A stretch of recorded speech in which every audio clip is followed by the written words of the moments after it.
One of the most important and commonly discussed questions regarding international relations today is in relation to the invasion of Ukraine by Russia.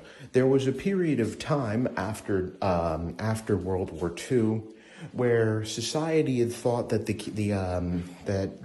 days of countries fighting countries was pretty much over, and essentially what you had was going to be more situations such as the War on Terror.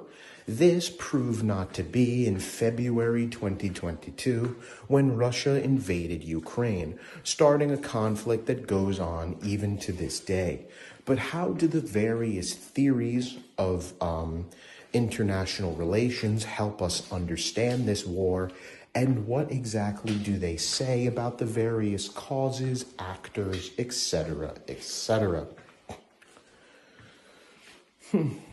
Now, it's worth prefacing by saying that if you ask this question to people who describe themselves as believers in these various schools, it's likely, if not more than possible, that you would get different answers from different people. So it's hard in that regard to really actually give a specific individualized answer to this question, which accounts for all possible viewpoints and all possible reasons. Starting with liberalism, as mentioned earlier, liberalism is essentially the idea that liberalism's belief on war is that war is evil and that it is something that can be avoided and should be avoided. Liberalism also believes that war is something that can be avoided. It is within human nature to potentially avoid war, and a big way of doing that would be by being a democratic system. Now, the lead up to Russia's invasion of Ukraine is quite a complicated one, but initially, after the fall of the Soviet Union, from a political standpoint, Ukraine was quite close to Russia for a long period of time. However, this ended up not being the case sometime around the early to mid-2010s. This was when Ukraine started to move away from Russia and move a little bit closer to the West in regards to its interests. Liberalism would describe this as being the moment when Ukraine started to become more democratic. Liberals would likely describe Russia as a totalitarian, authoritarian state. As such, they believe that authoritarian states want other states within their influence, and they would prefer authoritarian states. Under the assumption that Russia is a totalitarian state, they would assume that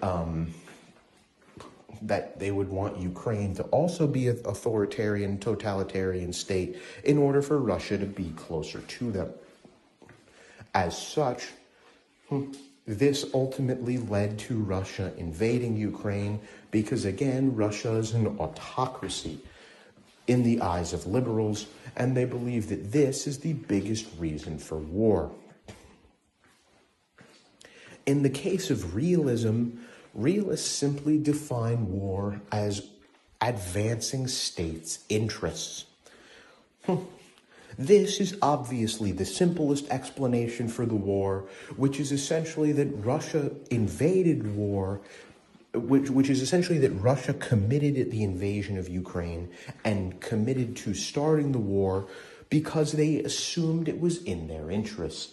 As mentioned earlier, one potential definition of war was that it comes from a potential misreading of the situation. There's been a lot of people that have tried to ask themselves what Russia's motivations were for starting the war and what they were hoping to gain from it. And there are likely a number of realist scholars who have their own opinions regarding the answer to that particular question.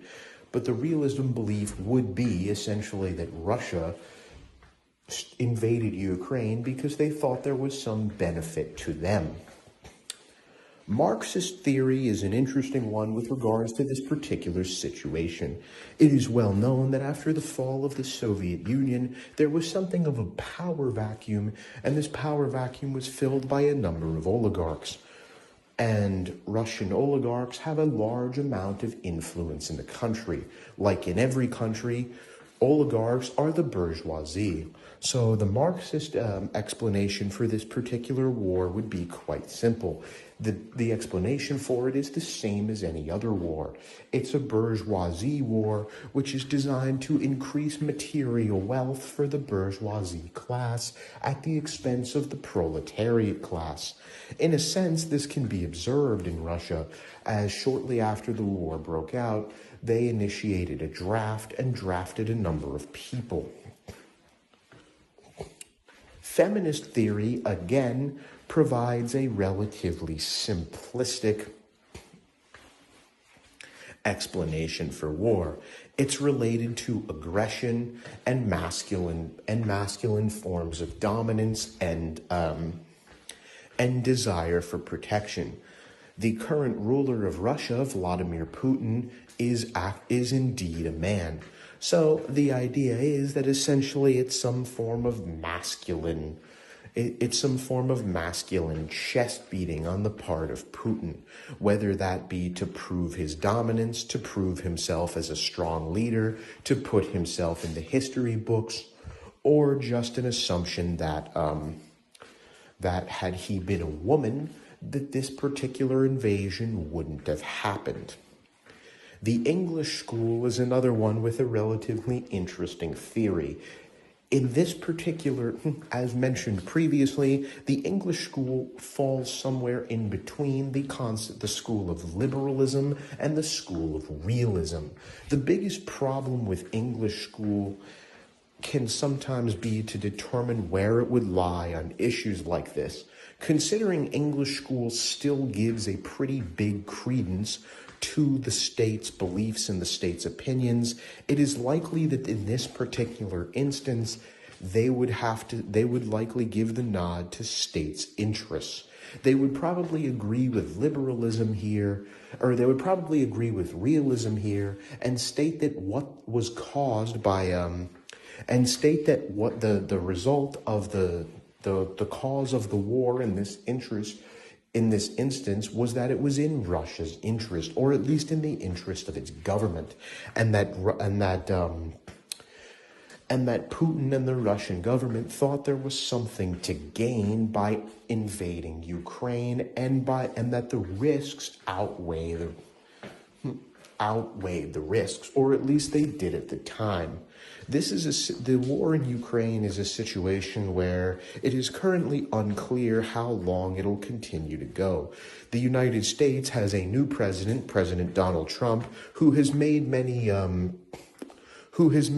statements about ending the war, and has recently made a statement that maybe one day Ukraine will be Russia, which would be an end to the war, although presumably not the one Ukraine is hoping for. However, that being said, it is an interesting case study, and also a very relevant one, to really conceptualize the various schools of thought in international relations, and every single school of thought in international relations has its own beliefs and also its own opinions and reasoning for why what's happening is happening.